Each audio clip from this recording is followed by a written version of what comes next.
Thank you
sa mga trainer po namin dito po sa OJ Training kasi bukod po sa natuto po kami, mas na-enhance po namin yung aming skills po sa pag-share po ng God's Word. And bukod po doon, parang mas yung confidence po namin sa sarili namin, parang na-boost pa po lalo.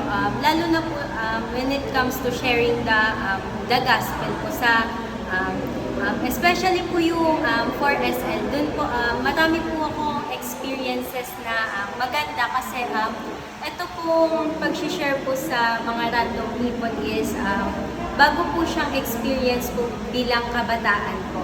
Tapos bilang kabataan nga po, iba-ibang tao po yung na-meet ko po dun sa labas sa pag-share po ng 4SL na yun.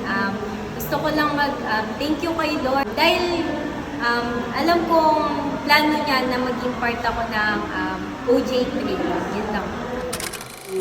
Ano po ba yung ang highlights mo po this OJ, ano yung mga natutunan mo sa buong OJ po?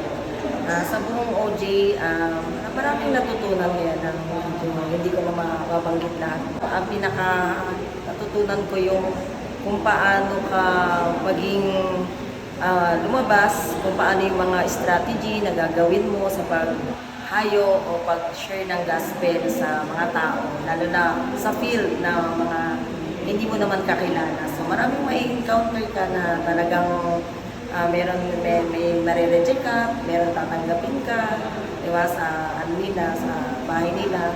Pero ang na-highlights ko sa buong isang linggo na sa OJ na yan, talagang, nung first day ko kasi, meron talaga ako nararamdaman physically. So, yung film viewing, yung paglakad-lakad, so talagang hirap ako, tapos parang nakakaramdam ako ng hindi magandang pakiramdam sa physical ko na talagang hinihingal, tapos nangihina, nalalamig ng pawis, kaya so hindi po ako nakatagal hindi ko natapos yung first day. Tapos at the second day, kinabukasan, nagpe-pray talaga ako kay Lord. Tapos nililihans ko itong sabi ko nga gano'n, Lord, tulungan mo ko na bukas maka-attend pa ako. So kala ko hindi ako makaka-attend kasi yung first day ko talagang sobrang sama ng pakiramdam. So ang natutunan ko doon, na kahit na may nararanasan ka, may hindi ka magandang nararamdaman, so talagang ini-empowered ka pa rin ng Panginoon.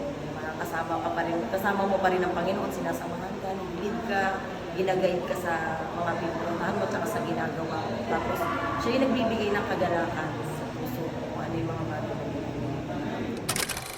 Thank you.